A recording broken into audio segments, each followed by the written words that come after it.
All right, guys, I thought I'd make a video about how to buy a car in Dubai, since I obviously just purchased this car. So this is for anyone that's looking to buy a car. I don't know how to sell a car yet, so I'll let you know when I do know how to sell a car. But yeah, in regards to buying a car, the first step you want to do is obviously which platform do you use. So I use Dubizzle myself, and there's an app for that in the App Store. I think it's spelled D-U-B. I didn't pass school, but anyway, spell that out, Dubizzle. So basically what you want to do is you start filtering on that app so you can search from all different types of cars.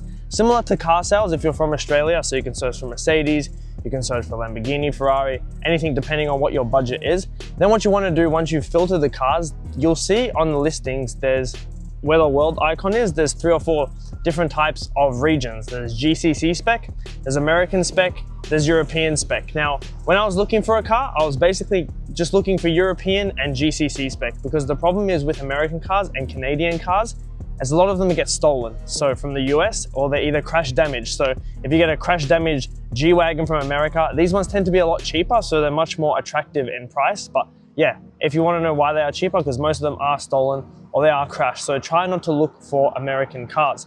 Then after you look at your region, tend to find the kilometers you're after. I mean, in Dubai, I'd suggest looking for a car with lower kilometers, because the thing is, the roads here are long. So you're going to be putting a lot of kilometers on your car. So what I'd recommend is find a car with lower kilometers so you can drive it for a bit, enjoy it.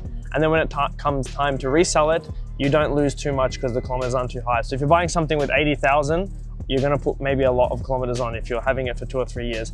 Once that's done, obviously there's the pricing. Now, with the sellers, I don't really know about negotiation too much, because the price I got this car for was pretty good straight out the bat. Like, to be honest, I didn't even want to negotiate because it was that good, and the guy listed it and there was so many inquiries for that day because he just wanted to get it done and out the gate super fast. So yeah, then you can negotiate on price, of course.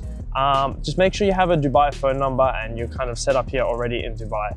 To do all this stuff, there's no point looking for cars to buy if you don't have your residency and stuff like that, because that is important when it comes to buying a car. So after that's all sorted and you text a buyer and you want to link up, go see the person, go see the car. Now, what I recommend is an inspection. Dubizzle have this thing where you can inspect your own car. So they have 2 options. I think there's a cheaper option to inspect a car, and there's a more expensive option to do more inspections, such as run the OBD port, paint depth analyzer and stuff like that. I chose the most expensive one and the one that has all the options, just because, you know, when you're buying a car of this value or something that's that expensive, you want to make sure it is perfect. The thing is, I kind of regretted that after I did that, because this car came with full history from Mercedes. It is a GCC spec, so that's kind of what I wanted to go for. So I was kind of a bit disappointed in getting the extra inspection, since it did cost like an extra $250. But anyway, apart from that, doesn't matter. Make sure it's double checked and all is well. Then the next thing is, once you inspect it, if you are buying a car, make sure it does have its history. So you can go check if it's GCC spec. If it's a European spec, try and get the history and try and get the paperwork. Since the guy that I was buying this off actually gave me good advice, or a good kind of quote. He said buying a car non-GC spec is like, you know, marrying a girl and not knowing the family. Like, you don't know where it came from, you don't know what's being done. So if it's coming from Europe or America or something like that, just be super careful, please guys, about the history. So all these cars can get imported, they could be crash damaged and stuff like that. So after you've done the check and everything is like that and all is well, the next thing is coming to pay. So you go to the bank and obviously you can go with the person and transfer the money. Now, what I do is normally write a contract for a deposit if you want to leave a deposit for the car. And then that way you can get your shit in order. That's what I did. I left a deposit, and then about a day I got everything in order. There was nothing really else. I just wanted to make sure this car was right for me, and just did an extra couple checks online that the car was all good. And then, so yeah, you go there to the bank. That's my first step. I transfer the money. The good thing here is the banks, they don't really ask any questions, unlike Australia and stuff like that, where they're like, what are you using the money for? Blah, blah, blah. And it takes about 1 week to get your money out. Here, super quick. So you can do check, you can do cash, you can do straight transfer, it does not matter. After you pay the buyer, it is recommended to go same day. So basically you go to like the Vic Roads here. It's called an RTA center, or like a traffic center. And basically I'd recommend choosing the VIP option. Now, when you go through the VIP line, what this is they inspect the car for you, and it's super fast. So they'll inspect the car, do like a roadworthy on the spot, and you're in this little waiting area while you wait. Then what you want to make sure you have lined up is obviously your driving license. You want to make sure you take out insurance for the car before you go there. Very, very important. You take out insurance first. You can get third party, comprehensive, or whatever. I'm super young, so I couldn't get comprehensive, so I just got third party. So I'm just raw dogging the fuck out of this. So that's what you want to make sure you do, because they will not give you, they will not register it if it is not insured. So make sure you do take out insurance. And then after that, they'll transfer, they have this card, I don't know exactly how to say it, but they have this golden card and they'll transfer it to your name. So they'll have your name or your company, whoever you transfer it with the rego and stuff like that. And then obviously they'll issue a new plate if you do not have a previous plate.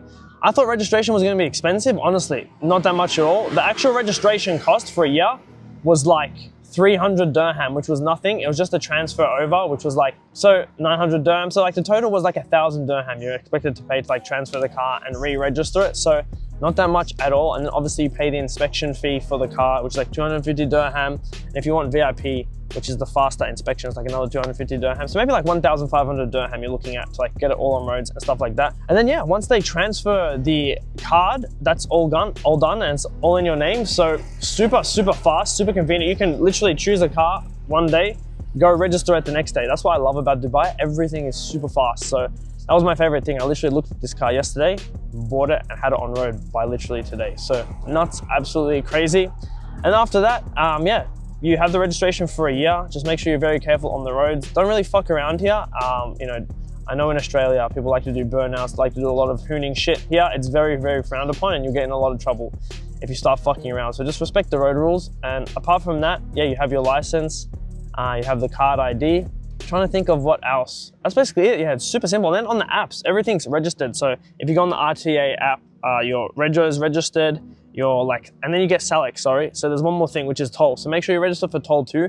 You can buy this at like the registration and Vic Roads place. So you just buy the toll. It's like 100 dirham and you get 50 dirham credit, and just stick it like on the roof, on the sunroof or on the window. And then that's it. And then yeah, you got tolls. Tolls are pretty cheap here. It's like 4 dirham, 8 dirham, which is extremely cheap. So yeah, that's about it for buying a car in Dubai. If you guys have any questions, let me know, since I know it was a bit daunting for me buying a car here, but after that was super easy, and I'll definitely be sure to, you know, be buying more cars here. I'll finish off the video here. So again, if you guys have any other questions, let me know, or shoot me a DM on Instagram actually in regards to buying a car.